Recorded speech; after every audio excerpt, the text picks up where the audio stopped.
एक बार एक व्यक्ति गौतम बुद्ध के आश्रम में आया। उसने आश्रम की शांति में 2 दिन बिताए।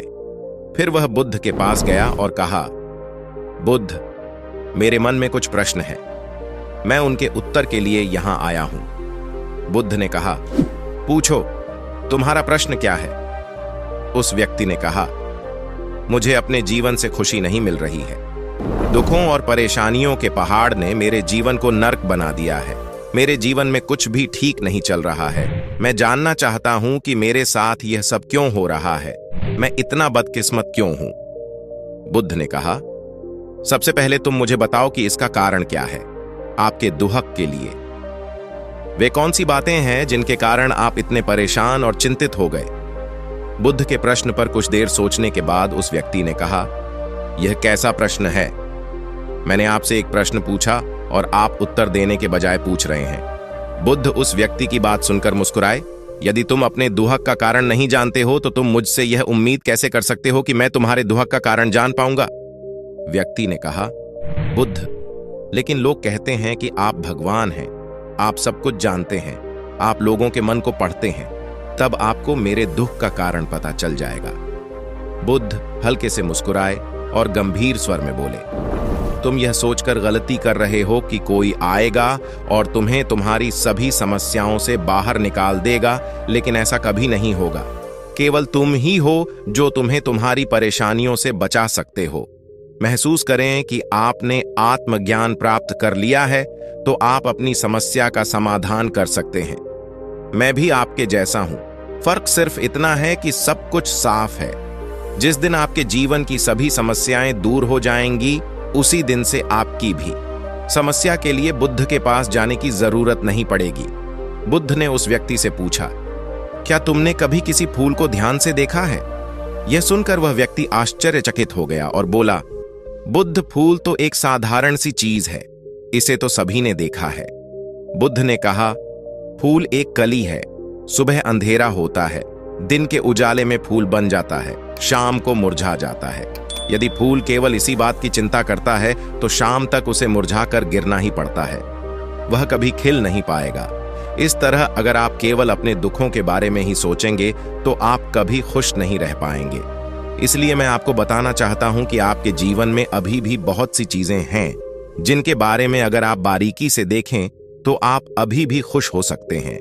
आप उनके बारे में सोचकर मुस्कुरा सकते हैं, आप अंदर से खुश हो सकते हैं।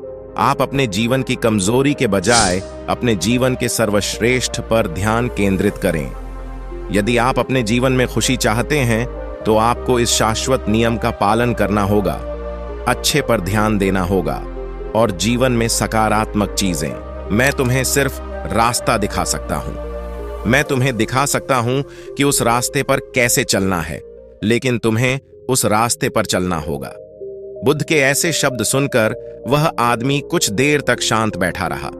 फिर उसने कुछ सोचा और कहा, लेकिन बुद्ध, मैं चलता हूं, एक बात समझ नहीं आ रही, क्या मेरा पूरा जीवन एक ही तरीके से हल हो सकता है?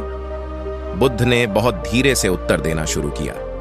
मान लीजिए कि कोई भविष्यवक्ता आपको बताता है कि आज शाम तक आपकी मृत्यु निश्चित है। यह जानकर आपको उन बातों की चिंता होगी जिनके बारे में आप अभी चिंता कर रहे थे। आपको याद भी नहीं होगा कि किस तरह की परेशानियां हैं और किस बात की चिंता कर रहे हैं। आप उस वक्त सिर्फ उस हकीकत के बारे में सोच रहे होंगे जिसे लोग मौत कहते हैं। अचानक आपको एहसास होगा कि जिन छोटी छोटी चीजों को आप उसकी सबसे बड़ी परेशानियां कहते थे, वह कुछ भी नहीं। अचानक आपको लगेगा कि चिंता करना बेकार है, आज शाम तक मैं दुनिया छोड़ने वाला हूं, और आप पाएंगे कि आपके पूरे जीवन के वे क्षण व्यर्थ हो गए जो आपने चिंता, ईर्ष्या और व्यर्थ कष्ट में बिताए होंगे। लोग बोलते तो हैं लेकिन अंदर से कभी स्वीकार नहीं करते कि एक दिन उन्हें भी इस दुनिया से जाना है। उनकी इच्छाएं इतनी प्रबल होती हैं कि वे खुद को अमर मानते हैं। सुख और दुहक दोनों ही स्थायी नहीं हैं, यह हमारे कार्यों और विचारों से निर्मित होते हैं। वह आदमी जो बुद्ध की बातें सुन रहा था टोकते हुए बोला, तो आपके कहने का मतलब यह है कि मैं हमेशा सोचता हूं कि मैं मरने वाला हूं। क्या यह सोच मेरी सभी समस्याओं का समाधान कर देगी? नहीं, ऐसा कभी मत सोचिए। आपको बस यह स्वीकार करना होगा कि दुनिया में मेरी उपस्थिति अनिश्चित है। मैं जब तक यहां हूं एक खुशहाल जीवन जीऊंगा। आपके जीवन में जो भी अच्छी चीजें हो रही हैं उनके साथ जिएं। वह तुम्हें आंतरिक खुशी और शांति देगी। अपना दिमाग ठीक करो और धीरे धीरे तुम्हारे जीवन की सभी समस्याएं समाप्त हो जाएंगी। व्यक्ति के जीवन के अधिकतर दुख उसकी इच्छा से ही उत्पन्न होते हैं, इसलिए आप अपने मन पर नियंत्रण रखें। यदि आप अपने मन का इलाज एक बच्चे के मन की तरह कर सकते हैं तो आपको आंतरिक शांति महसूस होगी। उस व्यक्ति ने कहा कि आपने मन को नियंत्रित करने की बात कही, आप चंचल मन को कैसे नियंत्रित कर सकते हैं? बुद्ध ने कहा कि सबसे पहले तुम्हें सुख और दुख के बीच अंतर समझना होगा। आपको सबसे पहले यह जानना होगा कि आपके लिए खुशी और दुख का क्या मतलब है। इसके बाद अभ्यास के द्वारा अपने मन को इस प्रकार तैयार करना है कि आप न तो खुशी के मौके पर ज्यादा खुश हों और न ही दुखी होने पर ज्यादा दुखी हों। आपको खुद को पूरी तरह से मध्य में रखने का प्रयास करना होगा, जिसे मैं मध्यम मार्ग कहता हूं। यदि आप अपने जीवन में गहराई से उतरेंगे और यह पता लगाने का प्रयास करेंगे कि क्या चीज आपको खुश करती है और क्यों, तो अंत में आपको केवल एक ही उत्तर मिलेगा कि आप आपके सभी दुखों का कारण हैं। आपकी इच्छा, आसक्ति, इच्छा, ये सब आपके मन द्वारा निर्मित है। इसलिए यदि आप अपने मन पर नियंत्रण कर लेंगे तो आपके सभी दुख समाप्त हो जाएंगे। गौतम बुद्ध ने उस व्यक्ति से कहा कि यदि आप एक और छोटा सा काम करेंगे तो आप देखेंगे कि आपके जीवन के सभी दुख हमेशा के लिए समाप्त हो जाएंगे। बुद्ध के मुख से ऐसे शब्द सुनकर वह व्यक्ति उत्तेजित हो गया और बोला, मुझे उसके लिए क्या करना होगा? बुद्ध ने कहा कि तुम अगले 2 दिनों तक किसी से बात नहीं करोगे और कागज लेकर आशाराम के एकांत स्थान पर बैठ गए। आपको वहां बैठकर उन दुखों के बारे में सोचना और लिखना है जो आपकी परीक्षा ले रहे हैं, और उनका कारण भी लिखना है। और दूसरे पेज पर आपको थोड़ी सी खामोशी लिखनी है और यह भी लिखना है कि आपको यह खामोशी क्यों है।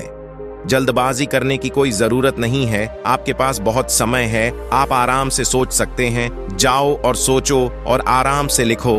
उस आदमी ने बुद्ध को प्रणाम किया और आश्रम के कोने में बैठ गया।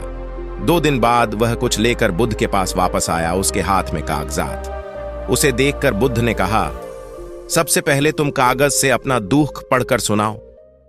व्यक्ति ने सबसे पहले अखबार पढ़ना शुरू किया। मेरे परिवार के सदस्य अमीर हैं, लेकिन मैं गरीब हूं और काम करता हूं। मैं अपने काम में अमीर नहीं हूं और मैं अपने काम में सहज हूं और मेरी तुलना दूसरों से की जाती है।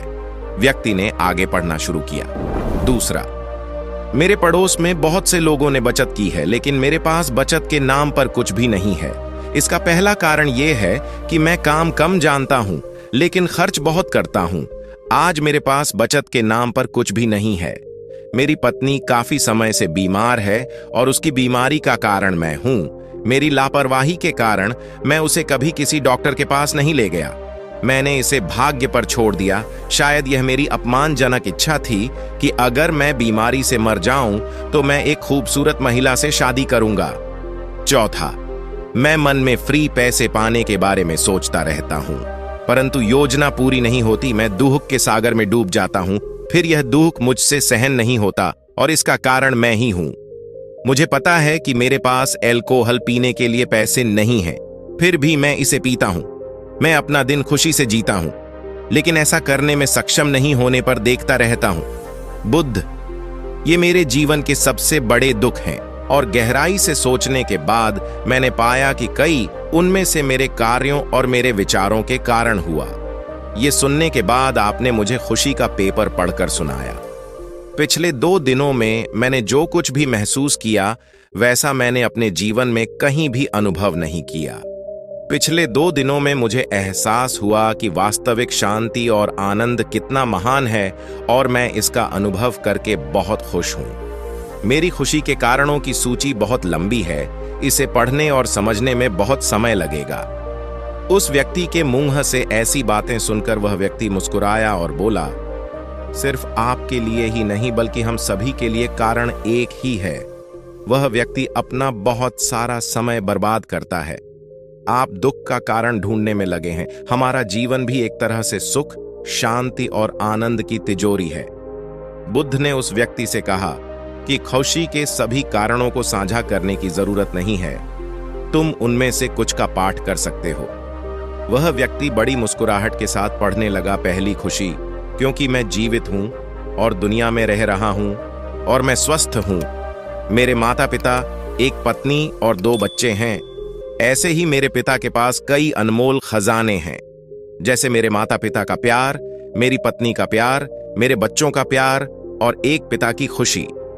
दूसरा कारण यह है कि मैं कड़ी मेहनत कर सकता हूं। मैं कोई भी काम कर सकता हूं। आपकी आय में कोई बाधा नहीं आ सकती और आप अपने परिवार की सभी जरूरतों को पूरा कर सकते हैं। मुझे खुशी है कि मैं एक खुशहाल परिवार बना सकता हूं। मैं अपनी तुलना अपने भाइयों, अपने पड़ोसियों से करता हूं और आपने कृपा करके मुझे मानवता वाला इंसान बनाया है। सभी बुरी आदतों को छोड़कर आप सुखी और खुशहाल जीवन जी सकते हैं। और मेरे लिए सबसे बड़ी खुशी और सौभाग्य की बात यह है कि मुझे एक जगह मिल जाए, और जब तक मैं इस दुनिया में हूं, हमारी इच्छा और आसक्ति ही सभी दुखों का कारण है। मैं खुद को जानने की पूरी कोशिश करूंगा, और मैंने कभी नहीं किया। जीवित रहे। अब आप अपने परिवार के पास रह सकते हैं। यह जीवन सबके साथ है। आपके जीवन में कोई भी परेशानी आपको घेरने की कोशिश कर सकती है। जीवन अपने आप से कहने के लिए बहुत छोटा है, और इस जीवन में आप चिंताओं और दुखों को खुद पर हावी नहीं होने देंगे। शांति से बैठकर उस दुख का कारण जानने का प्रयास करें, और यदि मिल जाए तो उसे नष्ट कर दें। इस तरह आप मानसिक शांति और कभी न खत्म होने वाली खुशी पा सकते हैं। दोस्तों, आशा करता हूं कि आपको इस कहानी से बहुत कुछ सीखने को मिला होगा। इस वीडियो में बस इतना ही। मिलते हैं अगली वीडियो में। तब तक अपना ख्याल रखिएगा। धन्यवाद।